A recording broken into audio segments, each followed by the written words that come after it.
Good morning, Michael. Sir. Good morning, Mr. Smear. Yes, well, we'll dispense with the good mornings if you don't mind. I haven't got time for good mornings. As you wish. No, you wanted to discuss something with me. I think you know why I'm here. I don't think I do. Tell him. Tell me what? Tell him what you told your mother last night. Come on. Sexual intercourse Can often bring up pregnancy in the adult female. can often bring about pregnancy in the adult female, yes. Yes? You heard that, did you? Yes? Yes, well, I'd like an explanation if it's not too much trouble. An explanation of what? An explanation of how my son came to be using language like that in front of his mother. Well, I assume it's something that Michael's been learning in his biology classes, is that right? Yes, sir. Yes, with Mr. Hent. Glad to see some of it's sinking in. Well, this is a turn-up and no mistake. What is? I didn't imagine you'd be quite so barefaced about it. About what? I came here today to make a complaint about my son being exposed to gutter language in the playground. I am frankly staggered to find that this is something he's actually been taught in a classroom. I mean, what is going on here? Well, we're trying to teach your son. Are you indeed? Trying to teach him what? How to embarrass his parents? How to smack himself with heroin? What? Mr. Smear, I can assure you we have no... Call yourself a school? Well, I don't actually call myself a school. You'll be ashamed of yourself filling a young lad's head with filth like that. Well, let me tell you something about the real world. You're here to provide a service. Well, that's quite right. Oh, well, that's quite right. Yes, well, I'm not happy with it. I'm not happy with the service you're providing. Would you rather that Michael didn't attend biology classes? Well, certainly I would, if those are the kind of lies I can expect to hear repeated at the dinner table. They're not lies, Mr. Smear. Oh, aren't they? Are they? What? Sexual intercourse can bring about pregnancy in the adult female? Well, that's quite true. True, my arse. It's nothing more than a disgusting rumour put about by trendy young people in the 60s. Trendy young people in their 60s? In the 60s. That's when it all started, people like you. I can assure you, Mr. Smear, that sexual reproduction has been part of the biology syllabus for many years. I don't care about your blasted syllabus. What good is a blasted syllabus out there? Where? Out there. The Arkwright Road? Arkwright Jungle, I call it. Well, what would you rather we taught your son? I would rather you taught him values, Mr. Casalingua. Values. Respect, decency, standards. That's what you're here for. You're not here to poison my son with a lot of randy sex talk. Michael definitely is your son, is he? Well, certainly is my son. Well, then it's safe to assume that at some stage you and Mrs. Smear must have had sexual intercourse. Right, that's it. I've had enough of this. I'm going to knock some sense into you myself. Well, you're going to fight me now, eh? Yes, I bloody well am. I'm not going to stand for this. Well, do you mind if I do?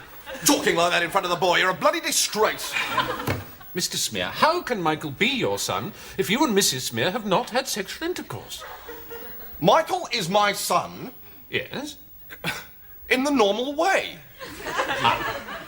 And what, in your opinion, is the normal way to have a son? If you're trying to trick me into sexy talk, well, the normal way to have a son is to get married, buy a house, get properly settled in, furniture and so on, and just wait for a bit. Make sure you eat properly, 3 hot meals a day. 3 hot meals? Hot meals, yes. Okay. And Michael just sort of popped up, did he? Yes, well, of course, it's a few years ago now, but I think, yes, one day he was just there.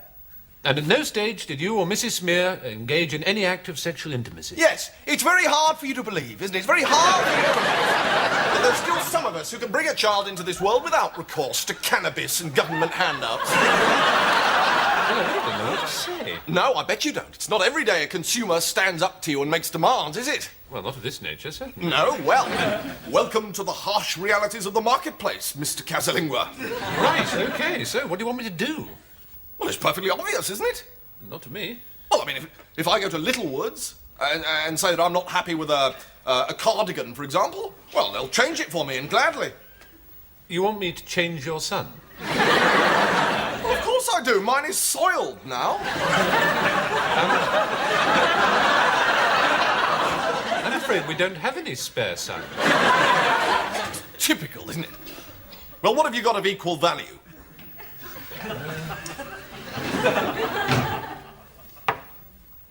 Oh, we have got some locusts in the biology lab. Locusts?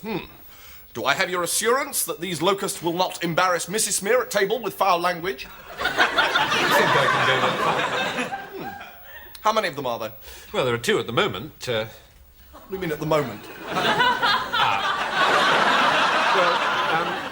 They're married, you see, and they've bought their own cage and some furniture and have settled down and are having 3 meals a day. Hot meals? Warmish. So Mrs. Smear might one day become a grandmother. It's a distinct possibility. She'd like that.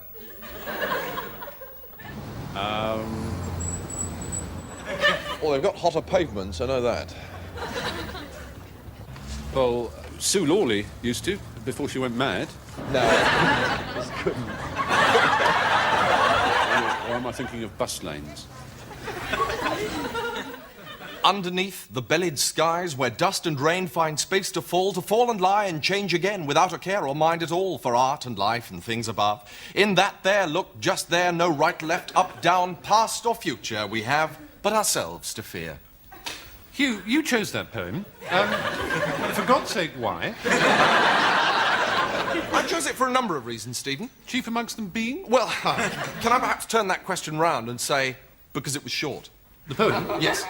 And that's important. Well, yes, it seems to me, with the pace of modern life being what it is, most people just haven't got time to spend on long poems, and therefore this is something that would ideally suit the short-haul commuter or the busy housewife, and leave plenty of time over for other sporting and leisure activities. Well, that represents quite a boon. Oh, an enormous boon. Well, we're always on the lookout for enormous boons. Is it perfectly safe? Oh, it's absolutely safe, yes. This is a poem you could leave around the house in absolute confidence. Presumably, though, there must be shorter poems than that. Oh, good heavens, yes. Good heavens, yes. Good heavens, yes. Oh. There's a poem by Richard Maddox called Institutions, which I can read for you if you like. Please. Right. Les. That is short. It's very short, yes. Too short, perhaps? Possibly.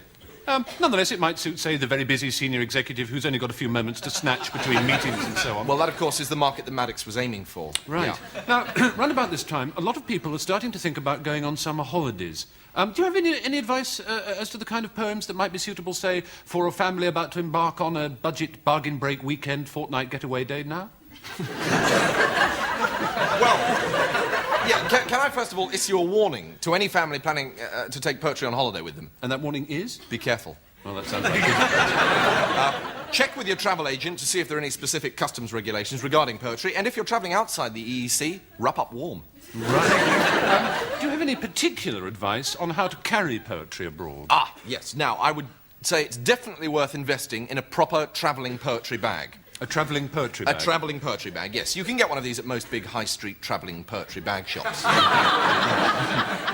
Right. Now, I believe you've got one more poem that you're going to read to us before you go away from here. That's right. This is called The Rest of My Life, and it's by T.P. Mitchell. The T.P. Mitchell? No, T.P. Mitchell.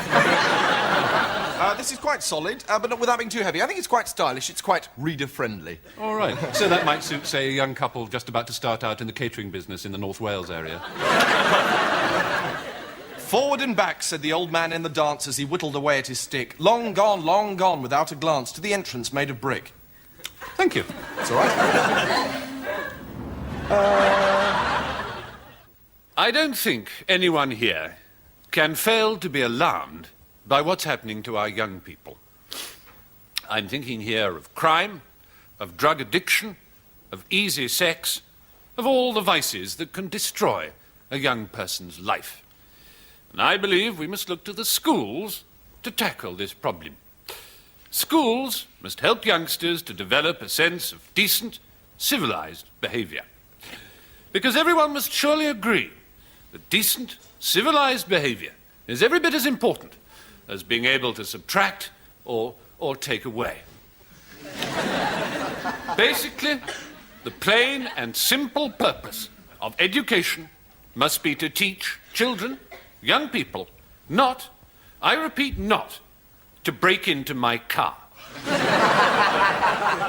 There will be other aspects to education, I'm sure.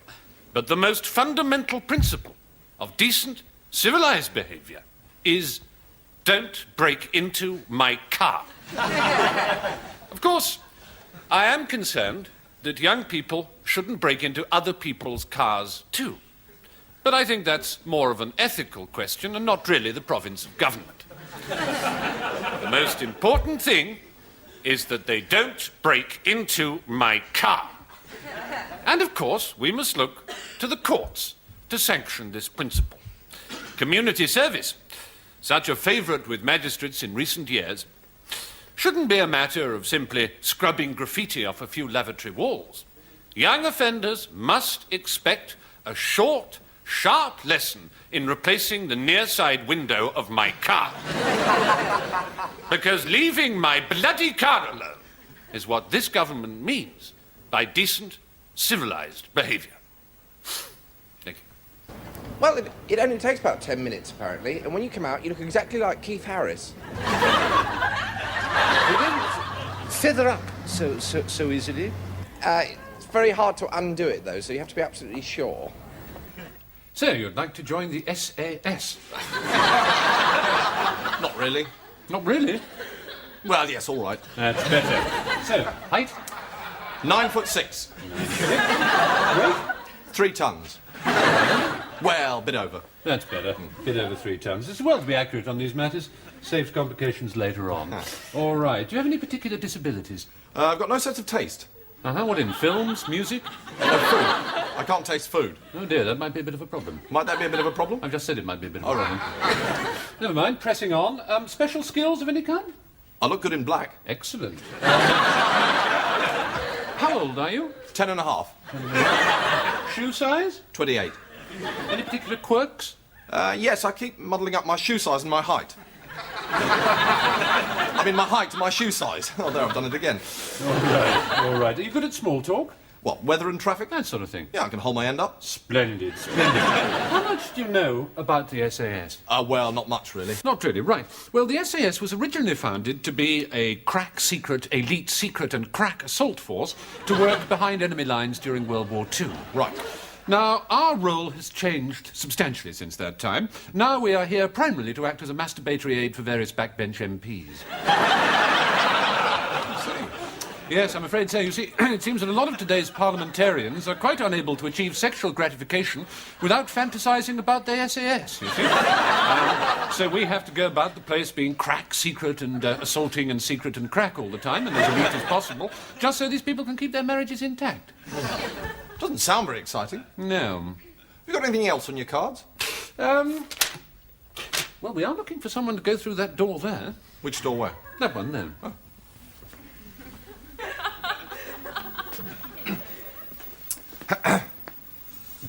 Yes? Hello, yes, I've just been looking for a particular book in the sports section, and it doesn't seem to be there. It's by Ted Cunterblast, and I think it's called The West Indies, A Nation of Cricketers. That'll be in the sports section. Yes, I've just tried that, and it doesn't seem to be there. Who's it by? Ted Cunterblast. The West Indies, a nation of cricketers? That's the one? It's by Ted Cunterblast. Yes, yeah, I know that, but have you got it? Well, apparently. Oh, thanks very much. There's some bits missing. Have you read the book before? No? And how do you know there are bits missing? Is there a problem, Sam? Yes, this book is incomplete. I think not, Sam. I beg your pardon? What you have in your hands is a copy of The West Indians, A Nation of Cricketers by Ted Canterblast, precisely as it was delivered to us, sir. Well, that's what I said. I told him that. No, but wait a minute. Look at this. Look at this. The West Indies aren't much good at cricket. That's what it says. That's the whole book. Did you enjoy it, sir? No, I did not. This book is supposed to contain an account of the last 5 Test series against England. All it says is the West Indies aren't much good at cricket. I envy you, sir. I can never read a book twice. Makes me giddy. Well, where's the rest of it? The rest of what, sir? Of this book, apart from anything else, it isn't true. Oh, ha ha, not true. Isn't it, sir? No, we haven't won a Test series against the West Indies for 14 years. Now, there I'm afraid I must take issue with you, Oh, sir. go on, Mr. Tweed. Take issue with him. England has not lost a game of cricket since the war. I beg your pardon? Even I know that. We do have copies of Wisden, if you'd like to check. Yes, all right, let's see them. Come on. Mrs. Pert?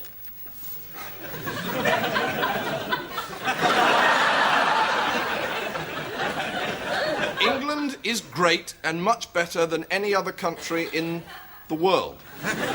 You see? This is ridiculous. Oh, it's ridiculous, is it? It doesn't agree with his pet theories, so it's ridiculous. Thank you, Mrs. Pert. Sir, I am a librarian, but I am also an Englishman.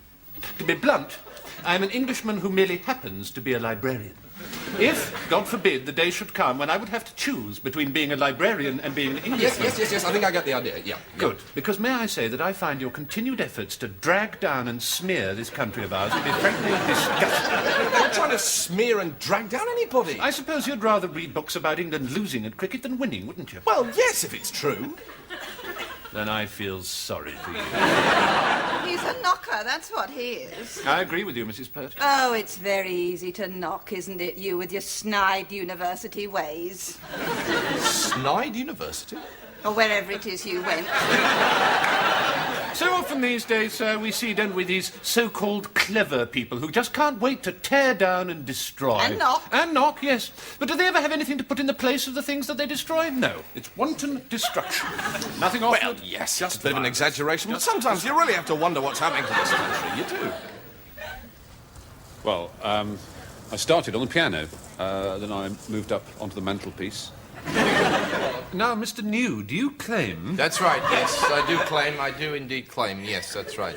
Yes, you claim to be able to bend spoons using psychic energy. Psychic energy, yes, that is the method I have chosen to bend spoons with, yes, that's right. How long have you had this ability? How long exactly? Yes, that's absolutely correct. How long? Yes, indeed. Well?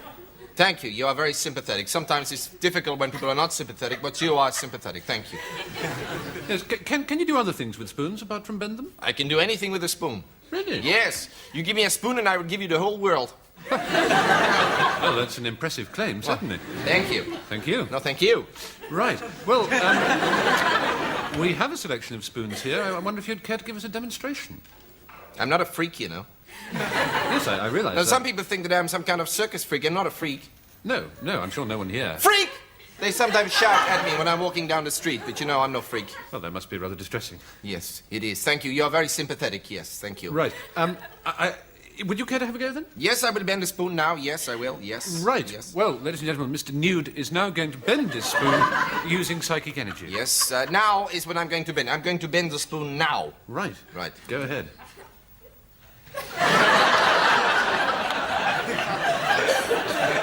I don't know if your cameras can get in close to see what has happened here, but the spoon is very bent. If I show you an ordinary spoon, you can see that this is now extremely bent. There you go. Well, the spoon is certainly bent. Well, of course it is. Of course it is bent. I bent it, so of course it is bent. Yes, that much is clear and beyond argument. No, forgive me. I am very tired now. It is very tiring for me to bend spoons, and I have bent too many spoons today. How many spoons? I've bent 4 spoons today. It's too many, you know. I'm not a circus freak. I'm a human being. Yes.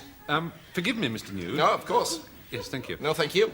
But from where I was sitting, it did rather look as if you bent that spoon with your hands. What are you saying? Well, simply that What is this? it's a bent spoon. A bent spoon, yes, so there. Yeah, but the question is, how did it become bent? You know, I'm not so sure that I like you as much now. I think maybe you're not so sympathetic after all. Maybe. Are you sure it isn't fraud that people shout at you in the street? Now, hey, look, mister, it is you who make the claims. You know, I bend spoons with psychic energy. I never claimed to be able to bend them with my hands. That is your claim. Well, you certainly did bend it with your hands. Yeah, well, yes, maybe the psychic energy does flow through my hands, yes. But the fact is that the spoon is bent. Well, I can bend spoons with my hands. I never claimed that my powers were unique. Always I stress that anybody can bend a spoon. And my book is not expensive, by the way. There. You see? You know, it just amazes me that I ever thought that you were sympathetic, you know?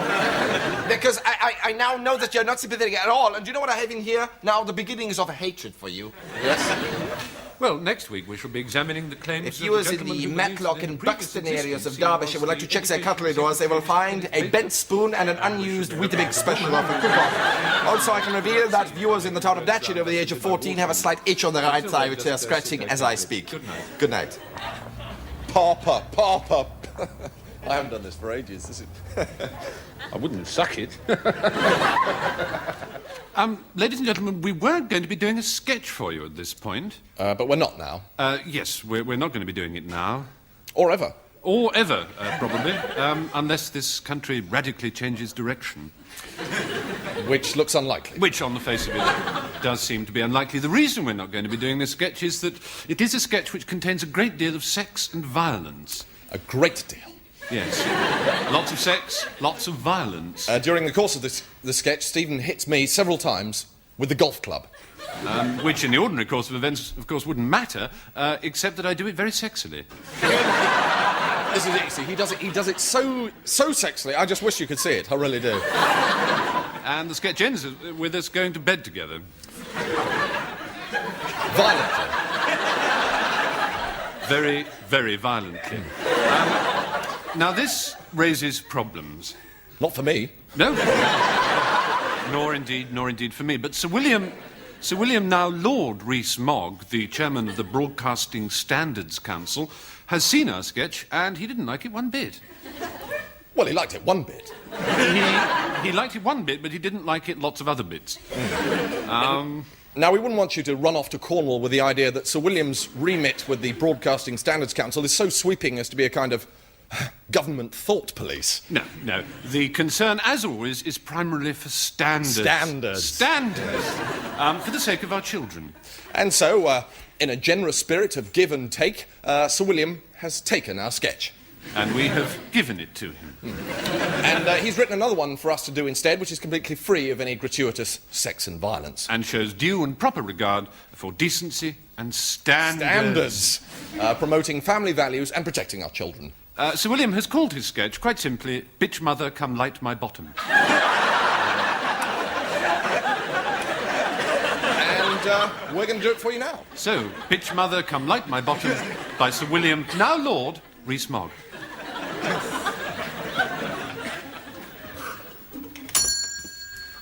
Good morning, sir.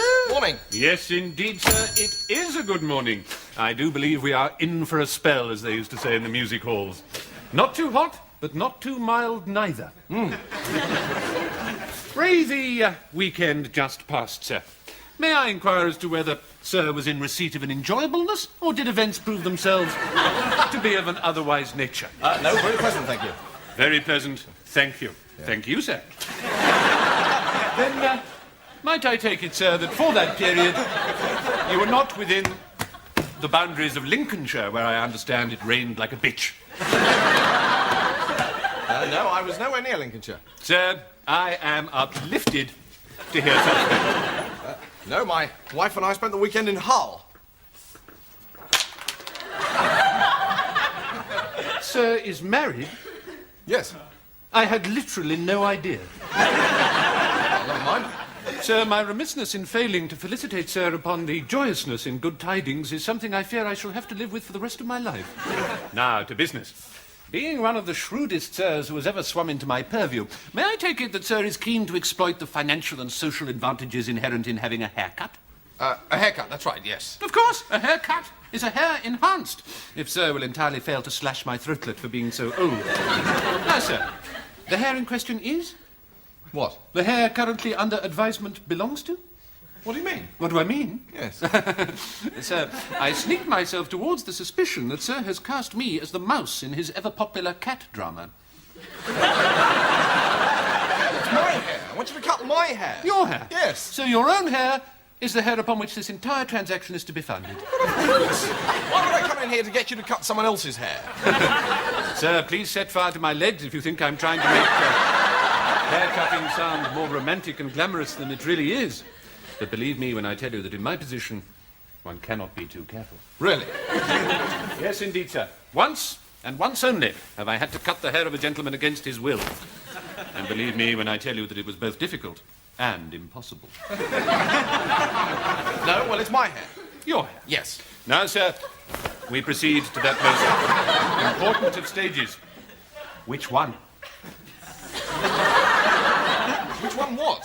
Which of the manifold hairs upon Sir's crisp and twinkling headage would Sir like to place in my professional care for the purposes of securing an encampment? All of them. All of them? Yes. Sir is entirely sure? Well, of course I'm sure. What's the matter with you? Sir, I seek not to question the profoundness of Sir's wonder, merely to express my own humbleness at the prospect of so magnificent a charge. No. Well, all of them. All of them? Yes. All of them? Yes. My word. Is that a problem? Oh, no, indeed, sir. No, indeed, sir. Not a problem, sir. So far from being a problem, sir, as you would not believe. I merely hope that Sir can take time off from what I know is a very hectic schedule to appreciate that for me to cut all the hairs on Sir's head represents the snow-capped summit of a barber's career. Well, you've done it before, haven't you? Oh, yes, indeed, sir. Yes, I once cut all the hairs on a gentleman's head in Cairo shortly after the war, when the world was in uproar and to a young man everything seemed possible. What? It would be bootless to deny that I was a younger and better-looking barber then, but let's hope that the magic has not entirely disappeared up its own rabbit hole. We shall see. We shall see. Wait a minute, wait one cotton-picking minute here. You've cut someone's hair, all of it, that is, once since the war. Sir would prefer it if in the sphere of total haircutation I was to him a virgin? Yes, that I can respect. What? The desire that we should both of us embark upon this journey together as innocents, as wide-eyed travellers to a distant land, unknowing of our fate, careless of our destination, to emerge someday somewhere, bruised, sad, a little wiser perhaps, but ultimately and joyously alive. Goodbye. Sir is leaving. Yep. May he favour me with an explanation as to the whiness? Of course. I don't believe you've got the faintest idea how you're going to end this. Sir could not be more wrong if he tried. Oh, really? Yes. Well, go on then. Um, No, you see, you're completely stuck. no, aren't no, you? no, no. I can convincingly end this sketch in 45 seconds. 45 seconds. 45 seconds. All right, then off you go. If Sir would care to resume the seatedness of his posture. Okay. May I assume that, Sir, it's close to the level of maximum comfort? 40 seconds. Very good. I shall just go and fetch the necessary tools. Oh, it's going to be a chainsaw or...